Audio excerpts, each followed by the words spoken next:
Today, I'll try to summarize a few things for you.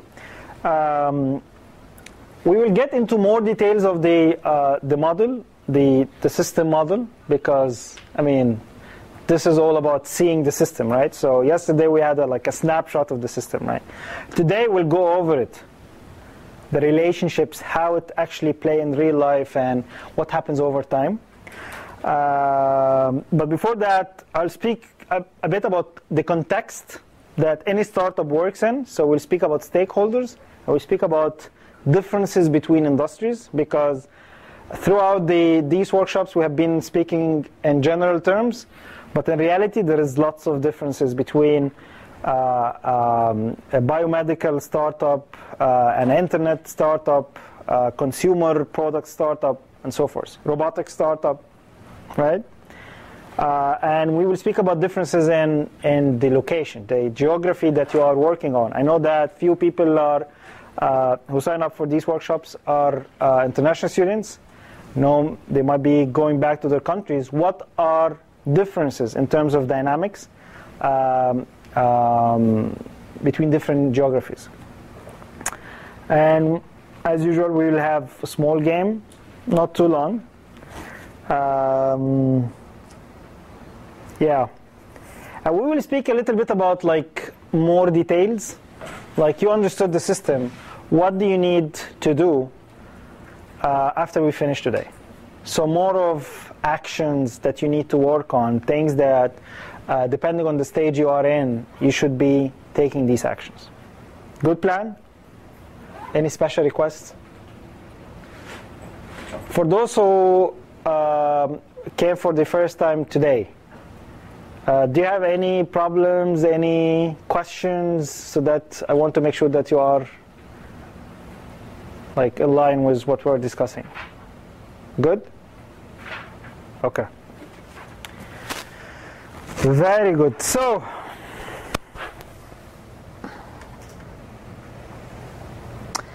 yeah, I have been delaying this for some time, but I want to tell you my story. I have been trying to resist this for the last two workshops, and I managed to do that. But why I'm doing that? So I started my career in Siemens, large company, right? And I didn't like it much, because in large companies you get lost, right? You get lost. So many things happening around you. You're just a small gear in a huge machine. And you lose perspective of, I mean, what's the importance of what I'm doing? What's the importance of these kind of reports or these kind of tasks I'm working on? And at Siemens, I actually got involved with few process re-engineering stuff, and more of looking at whole departments at once. And this was very exciting for me, because although I was not looking at the whole company, but I was looking at a manageable building unit of the whole company. And I got involved with lots of process re-engineering and lots of improvement initiatives involved with many things: financials, processes, business processes, IT systems, CRM systems, implementing CRM systems. It was fascinating. And at that time, I got heavily involved with the Boy Scouts. This is the logo of the International Organization for Scout Movement, right? And I come from Egypt, and in Egypt, we don't like systems. We are very spontaneous. We don't have any system for anything. Everything is random. If you go to Cairo, cars and people are living in harmony in the streets. In harmony, right? There is no traffic lights. There is no places to cross streets, nothing. It's harmony in best scenarios, right? So, and I'm contrary to that. My personality is more systematic, more structured. So, and it was the same. Whenever we were trying to start a new scout troops, there was no way this is the way you do it. And everyone was trying different things, and many times it failed, and all sorts of problems. And if you are starting a scout troop, it's a very typical startup exercise. Very typical. The only thing is there is no emphasis on money, right? But you still need it. You need to raise funding, right? So I have been through starting troops at least 5 times, right? And this was actually like where I started thinking about, if you want to start an organization, what would be the best way to do that? And this was back in, I would say, 1998. I started thinking about this idea. And somehow I got obsessed with the idea. I couldn't get it out of my mind. And everywhere I go, I think about why this company is successful, why this university is successful, why is this is a failing agency. Everywhere I go, I do this analysis. And I started to do my own reading. And at that time, around 2007, Nokia and Siemens, Nokia Networks and Siemens Communication, they announced a global merger, right? Massive thing, lots of disruption, and like everyone was scared. They will do massive layoffs and all sorts of things. At that time, I was very interested. I found it an opportunity, and I put together a proposal on how we should manage disintegration in Egypt. I took this proposal, I went to the CEO, I said, this is my way on like how I see we should manage this kind of change. He got very interested and put me in charge of managing disintegration in Egypt. We're integrating 2 companies, 700 people, 3 offices, all sorts of taxation, IT systems, all sorts of things. It was an amazing exercise for a couple of years, and 2 years were more than enough to be immersed in this exercise. If you have been through a merger, you know how it looks like. So, but it was an amazing learning experience, getting into the ins and outs of any organization, any company, right? And 700 people is like medium to large size company. Starting troops, scout troops are more of small organization experience. Later on, after this merger exercise, I was promoted to be an account manager for a bunch of accounts in North Africa. We were selling large telecommunication networks, multi-million euros networks. And it was interesting, life was good, but I was not happy because I was still having this obsession about this idea of how we can build successful companies and how we can have some sort of a system for it. I became very convinced that if we want to like tap this problem, the only approach we should take is a system approach. And I started reading in this space, and I said, I need to focus. I want to spend my life doing that. So I found this amazing program in MIT called Systems Design and Management. And this is a joint program between Sloan School of Management and Engineering System Division. So it was like heaven for me. This was like the best formula. I applied. Somehow they did an error in the admission and they got me accepted. So I went to the program, and I felt at home. Finally, I felt at home, and I felt like I'm trying to handle this obsession, right? And while in this program, I read a book by an amazing guy. If you are interested in these like systems and organization stuff, his name is Russell Acuff.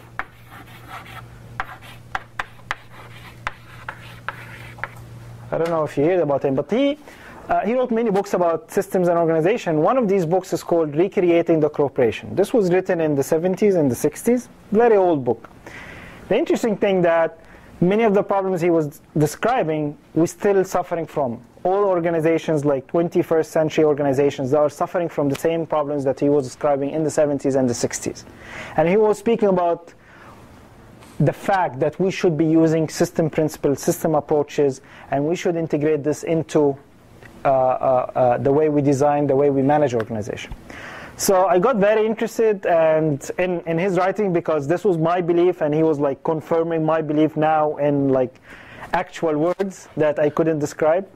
And he said a very interesting statement that changed my life. He said, if we really want to know or learn, he was a bit critical about MBA programs, and he said, if we really want to teach people how to build and manage companies, we should actually get them to build and run companies. This is the only way to learn it, because it's too complex. We cannot teach them in a classroom about it.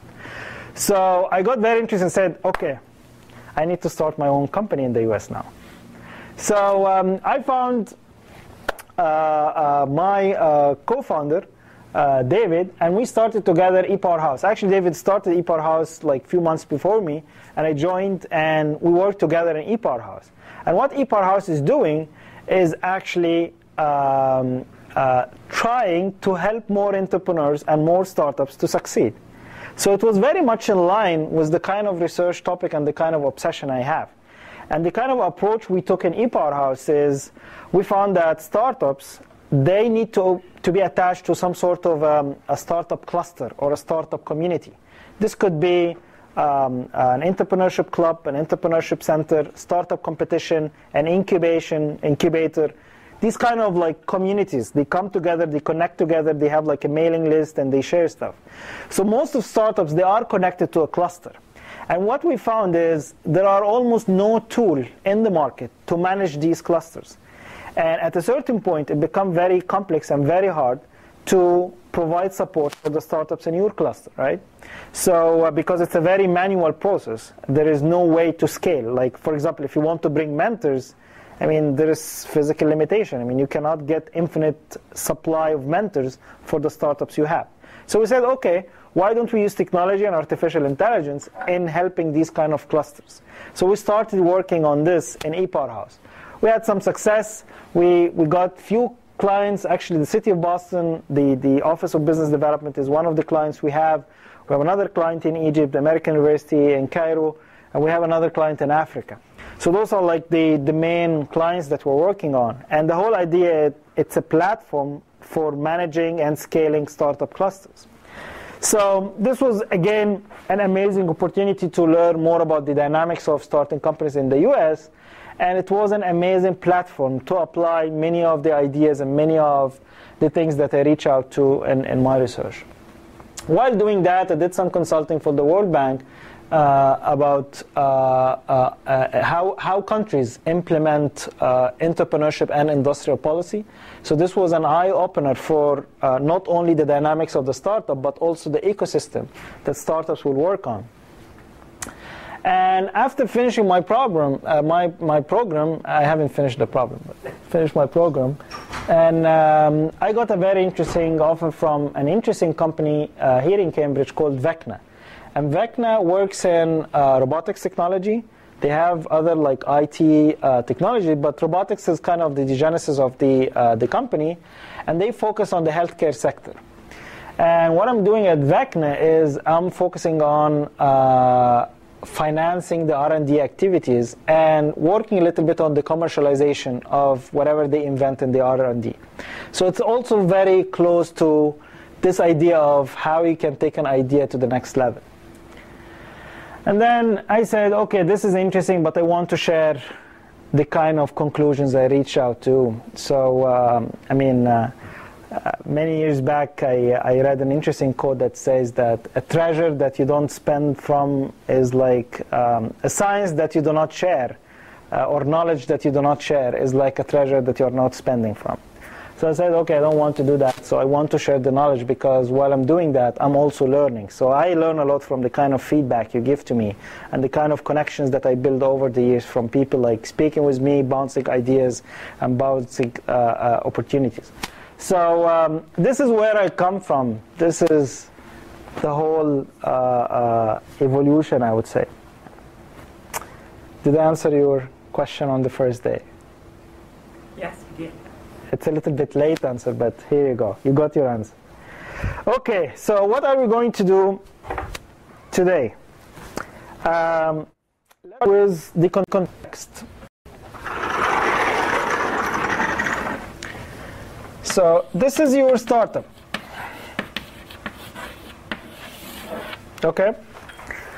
We want to think about people, groups of people, distinct groups of people that are somehow dealing or interacting with your startup. Those are the stakeholders. Who are the stakeholders in your startup? French family. Okay. What else? You all know the difference between stakeholders and stockholders, right? Okay. Anyone need any clarification? Okay. So friends and family. What else? Any investors. Huh? Any investors. Investors.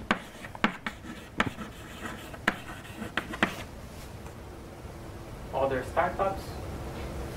Say again? Other startups. All the startups? What do you mean by startups? Other startups? How about partners? Okay. It could be startups, it could be other companies. What else? Yeah, co-founders. Yes.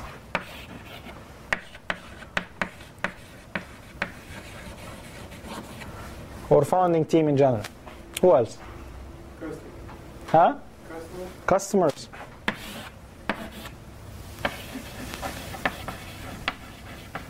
Are there different types for customers? What are the different types?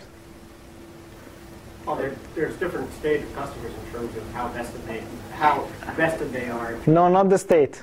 Early adapters. Not this one. This is also the state. Users. Users are not customers. Who said users? Okay. We can add this as another category. What's the difference between users and customers? The users going to use the product or the customer going to pay for that. Exactly. You could have users, but they are not necessarily customers, right? Yeah, users are users, customers are customers. Here we go. Thank you. So customers are users who pay you. If they are users not paying you, they are users. There are also customers who are investors. Could be. I mean, it could be a co-founder who is also investing. You can do all sort of like combining. The answer was looking here that you have consumers and businesses, right? So you could have your customers could be individuals, or could be companies or organizations, right? Which usually refer to like business to consumer. This is a business model, so it's business to consumer, your business selling to consumers, or business to business, right? You are selling to organizations. Great, what else? We still have few. Government. Government. Why government is a stakeholder? Legally. Okay. You need to incorporate, you need to register. What else? Taxes. What else? Permits, licensing. Certain businesses they need special license for, right? And so forth. That includes patents. Yeah, I would say patents too. Yeah. What else? Other stakeholders. Huh? Community. What do you mean by community? Where your location is and the people who are near you. It's not something that's very thought about very much, but you know the. Why they are important for the startup? You know, location. You know, there are certain types of businesses that are if they're capable of being located in a certain place because of the flexibility or non-flexibility of the community. Is there a value exchange happening here between the community and the startup? No, not as much now, but in the past, yes. Okay. And still to some degree. Yeah, great. Community. What else? It's not a big, you know, it's not something people think about. Yeah, but it's happening. Yeah. It's a big deal in Cambridge, actually, with all the real estate development over here. They tend to piss the community off quite a bit. How? Well, because in general, Cambridge is becoming quite a hub for technology. True. Real estate prices go up. Yeah. People who used to live here, who are low to middle income housing, get pushed out. But they have a fairly large base, and they tend to be more local. So they tend to go to all these permit gatherings and all that, and oppose it. So Interesting. especially in this area in Cambridge. So they could have influence on the government regulation, right? Yeah, it's a big deal. Now, on the flip side, before the types of businesses that were located in the vicinity of major airports were businesses that were very nitty-gritty. Yeah. Very interesting. Metal sintering, candy factories. Very interesting. That kind of thing. Yeah. Good point. Suppliers. Suppliers. Who are suppliers? Like they could be you're getting your raw material from. Yeah. So what's the difference between suppliers and partners? partners, I feel like you're more coordinating with them strategically to generate the project, whereas the suppliers, they might not necessarily be coordinating. They're supplying you with like basic material, basic components, right? But partners could be like developing some parts of the product with you, right? What else? Employees. Yes, the team.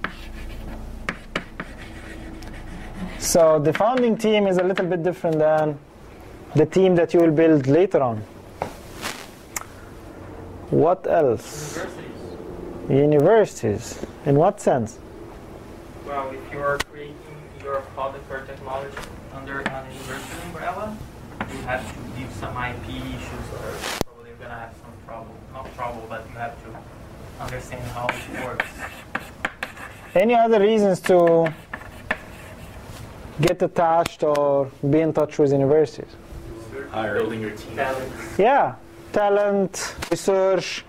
If you have like a technical problem, you want to know like what's the cutting edge research on this problem, right? You need to go back to university. You don't want to reinvent the wheel, spend on your R&D while universities already figured this out, right? So universities. There's another category, missing one. Venture capital, angels, venture capital. Investors.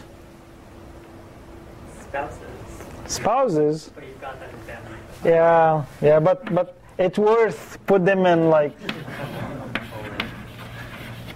Yeah, Bradfield. He's the one who started Techstars.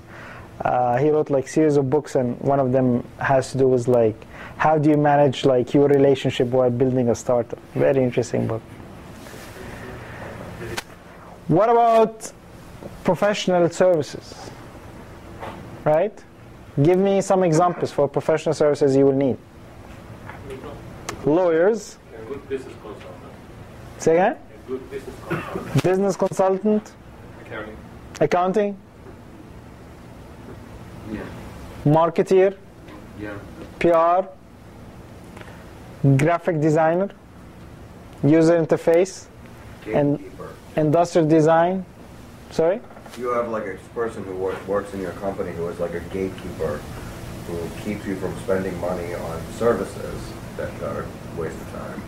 Yeah, I mean, That's a very important component. this person will be part of your team, right? Yes. But the other professionals, those are service providers.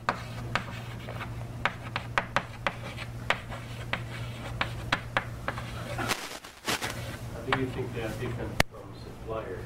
Yes. What's the difference? They kind of, well, suppliers of services. Exactly. They are service providers. They provide you service. They don't provide products. They provide you with services. Right? If they are selling a product, they will be suppliers. Right? Another missing category is mentors and advisors. Very, very important.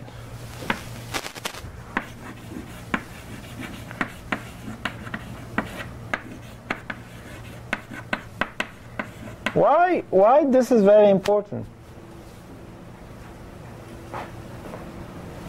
Try to link back to what we discussed in the last couple of days. Because of the input in terms of critical decision making that's being done, particularly at an early stage in the company, almost all decisions are huge. What do they have? What they are giving you? Experience. And what did we say about experience the last couple? May or may not be wrong. Yeah, but we said what's experience in the context of the startup system? Real experience. Huh? Creating other companies, real experience. Yeah, we give some sort of a definition of what's experience in the context of startups. They may know who to call to solve a problem quickly and Yeah. inexpensively. So they give you contacts, they give you timing, the sense of timing. When should you start hiring? When should you start raising funding? When you should start go out and selling? It's enough product development. It's good enough. It doesn't need to be perfect. Enough of that. Go and sell now. Try to find the first customers. They are the one who will give you this kind of sense of milestones or important decisions because they have the experience. They have been there. right?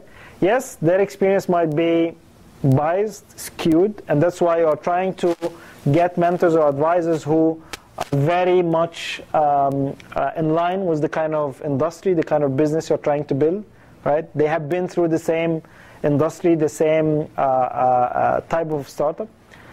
But this is what they are trying to do, right?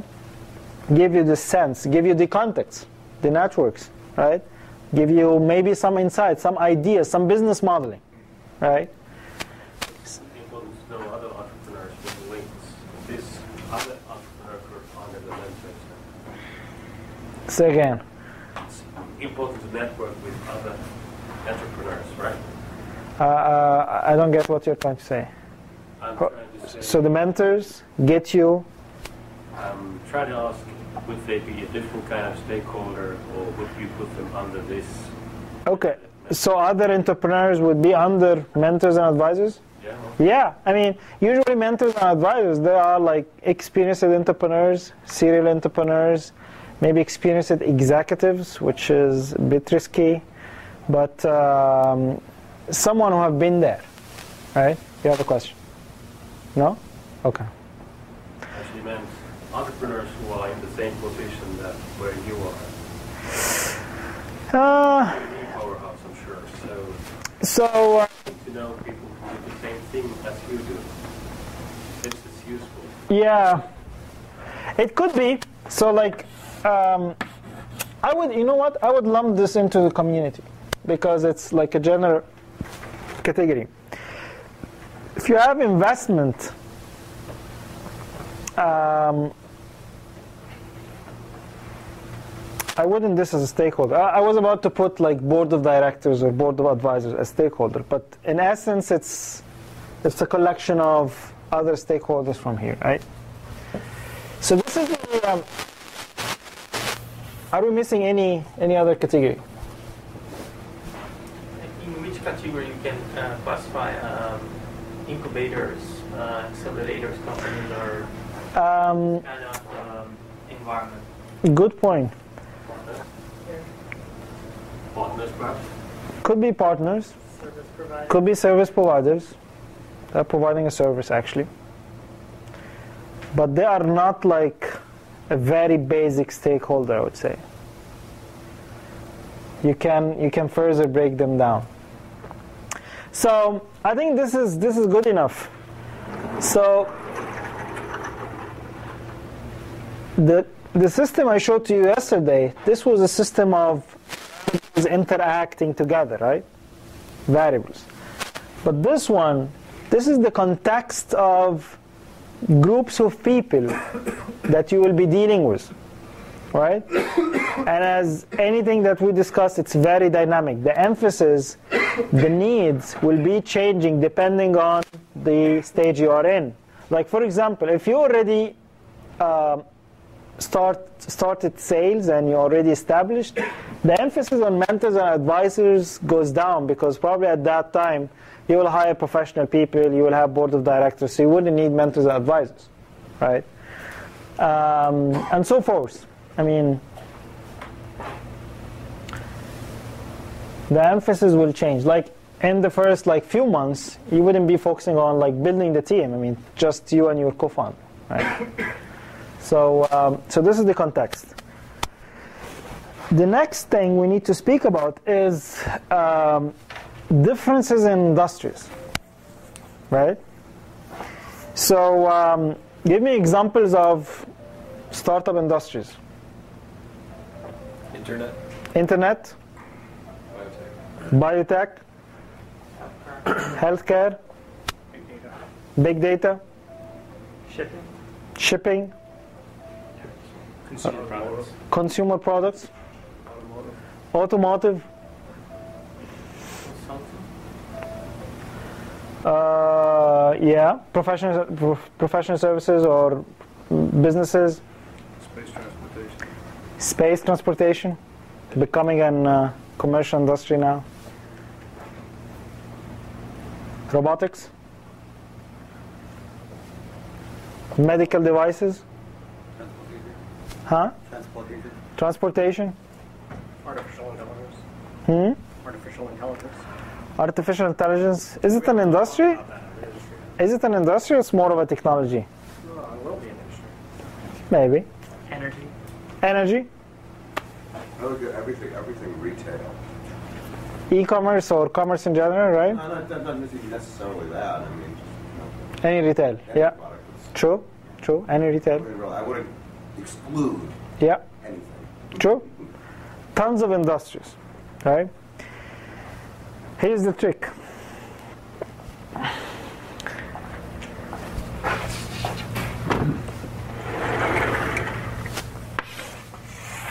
Do you know what it is? What is this? What is this? Bell curve, normal distribution. What's the theory behind the normal distribution? It's normal. What does it mean? Like for people who don't have any like mathematical background. Changing time. Most components. Okay. Most people are average. A few are way above, and a few are way below.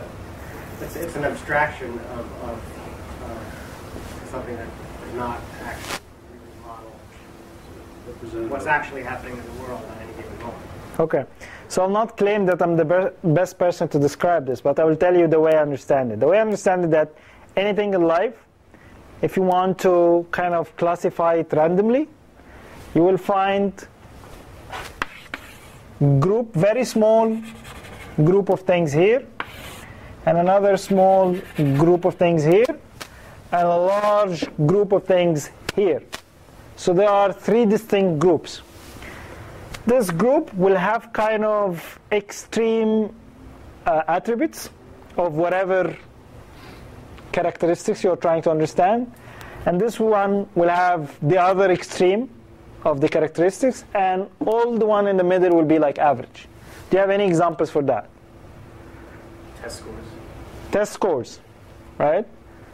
Very few people will get A's, very few will get D's and whatever C's, and the majority will get B's, right? Other examples? Body weight. Huh? Body weight. Exactly, body weight. If you run this across the world population, you will find this. Very few overweight, very few like underweight, and the majority falls in this category. Not perfectly, but let's say this. Length of people, any random thing, right? And the same applies for whatever we're trying to discuss today on startups. And the characteristics that I'm trying to understand here is the industry, right? So let's say, let's take one aspect like funding, for example, right? We discussed yesterday the stages of the life cycle that you go through it. And we said, like, in the beginning, you would raise money from friends and family, and later on you go for seed funding, which is like 10, 50K, and then you will go to angel investors, 100, 200K, and then VCs, right? This is true for the majority of industries. But there are outliers. What are the outliers? Any idea? Biomedical. Exactly. How biomedical is different? You need an inordinately large amount of capital to cover the fact that you need to be researching for potentially 10 Exactly. years before you can sell your You cannot start a biomedical company with friends and family money. You cannot. Because the upfront investment is huge. Right? So this kind of like friends and family seed is not applicable in biomedical, right? Well, and so biomedical will be here. What would be outlier here? Something you can launch on a Kickstarter or something that Like what? internet companies. Internet companies, right? You can start an internet company, I mean, basically on your own. If you know programming, you sit down, you do everything. If you know how to do it, you do it. You don't need lots of money, right? And if you are successful and you are very lucky and you have like lots of users and someone got interested in what you are doing and they will offer you tons of money and you sell the company without even like raising VC money, right? Could happen, right? It's very rare. Could happen.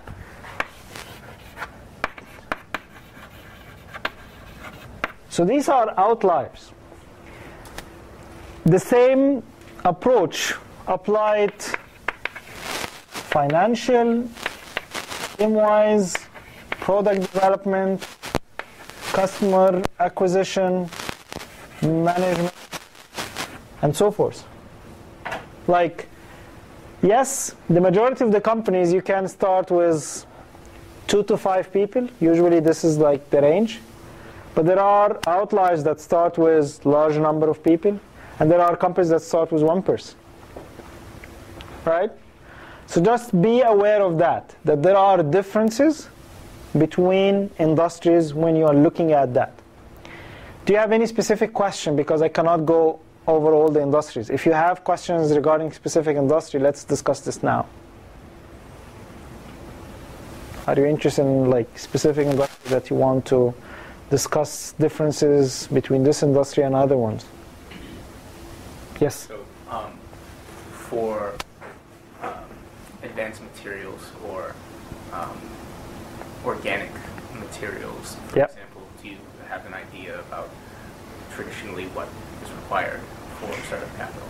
So, key questions. Do you need upfront investment for that? Do you need special machinery? Do you need special... Okay, so now you are moving into similar to a biomedical company, right? Or a pharmaceutical, right? Because basically you need to do research on the material itself, right? Is there any way that you can like find alternative funding for this kind of thing? Government funding, perhaps. Could be.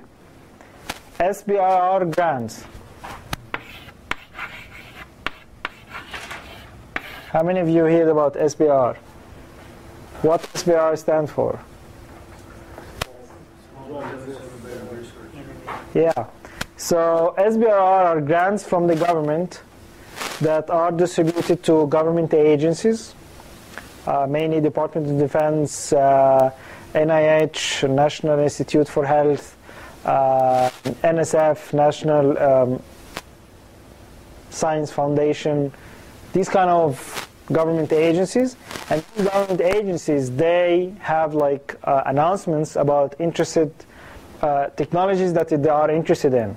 If it happened that what you are working on is in line with one of these programs, you can apply, right? It's a long process. You need to find someone to help you on writing the proposal. They have some requirements, but it's another alternative. Getting money from investors might be an interesting thing. First, easy. Not easy. Second, it's very tricky because of the control thing. You can easily lose control of the company. Easily. Right? And at a certain point, the investors can control the direction of the company. Right? So it's very tricky. You need to think about it. You need to ask about the investors. Don't just like rush for getting investment money and be happy that, yeah, I got like 100K from this investor or they're willing to invest in me. Because if what you're working on is really interesting and very innovative, you'll find lots of... Right? So it's very tricky and there is lots of dynamics and how you can negotiate term sheets. The sheet that the investor give you, kind of like an offer letter, right? This is the term, this is what I'm proposing, this is my offer, right? How you can understand it, how you can read it, how you can negotiate it. What are like the traps usually in a term sheet? So it's a whole thing that you need to build your competence, and mentors and advisors can help you, can save you lots of time, lots of effort. But it's an area that you need to be careful about. So SBIR, government grants. So back to your question, upfront investment. Another problem in biomedical companies is the long approval process from the FDA. So they need to go through a long process. This is like 2-3 years process before they have a product they can sell. So the timing of the company is totally different than like internet companies or consumer products, right? Timing is also like time to market, the time to launch your product. Like if it's an internet business, you can launch a product in 3 months or 6 months. But biomedical, no way. At least 2-3 years. And you need to have a continuous flow of funding, right? So very important to notice these kind of differences. Another thing, so this is the high-level description of the startup system that we discussed yesterday. And we said that this is the employee section, the product development, sales and marketing, and the financials. And we said that this is covering almost everything that you will face inside your company, with the exception of very few things, right? But this is basically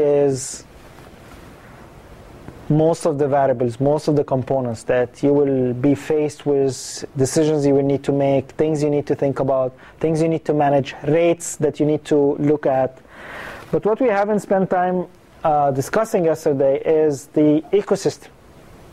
So what are the specific things in the location and the geography you are working on that you need to pay attention to, right? What are the differences? These are the differences. So so by the way, all of these are indicators, global indicators that lots of international organizations, they develop like indexes for individual countries. And this was very helpful for the business model, because once I build the model, now I plug the different values for the different countries, and the model is simulating a different country, right? We'll speak about that. So higher education and training. So the level of education in the country that you're working on, the competence of the people that you are hiring or you are dealing with. Competition. How tough is the competition in the market you are in? Are there lots of competitors, few competitors? Are they competing on quality or they're competing on price? Business sophistication. How is the kind of like business ecosystem is structured? Are there lots of professional services? Is it easy to have like partners and suppliers and have agreements with? Or this is a very tricky thing. Many things that we take for granted here in the US are not the same in other geographies. So business sophistication. Fear of failure, we spoke about that yesterday, and this is a cultural thing. How failure is perceived in the geography that you're working on. In the Middle East or in Asia, failure is a shame, right? And sometimes if you bankrupt your company, probably you cannot start another company. And you cannot like get investment or whatever. I mean, you are screwed. While in the US, this could be actually a good thing that you started a company and you failed. I mean, you have been through it, you have the experience, so it's actually a positive thing. So there are differences between geographies in perceiving failure. Media, what's the perception of entrepreneurship and startups in the media, how they portray it to the community, to the population. Infrastructure, mainly this has to do with electricity, internet. Imagine if you are working in a place in like Africa where you don't have a reliable electrical grid, or you don't have a high-speed internet, right? These are differences. And institutions, this has to do with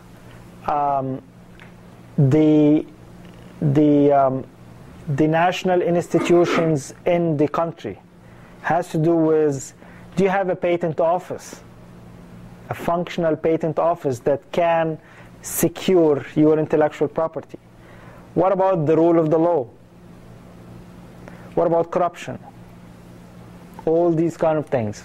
So the institutions that run the country that you're working on, because if you don't have these kind of institutions, you can still succeed, but you need to plan for it, right? You need to accommodate for it. Like, there are lots of successful companies, for example, in the Middle East. How they make it? They accommodate for these kind of things. But if you are an Egyptian raised in the US, and you are used to like the structure and everything, and you go to Egypt and you want to start a business, you will be faced by all sorts of bureaucracies, all sorts of corruption, and all sorts of things, right? How you accommodate for that, how you deal with that. Technological readiness. How is the market is ready to absorb the kind of technologies that you're working on? Like, for example, I mean, let's imagine a country where they have problems in reliable electricity, for example, right? Rural areas, they don't have reliable electricity. You cannot go there and sell them robotics, right? They have more basic needs. So how ready is your market? R&D innovation, this has to do with the innovation movement in the country. Does the universities do like research? Do they have like things coming out of their labs? What about the patent movement? What about licensing? Can you license things? So R&D innovation. Market size, very important. Many times, and I have seen this over and over, many times people come up with great ideas that has a real need, right? But the people who will need such a product are a very small number of people, right? Give me an example of that. A product or an idea that you can sell it for a very small number of people.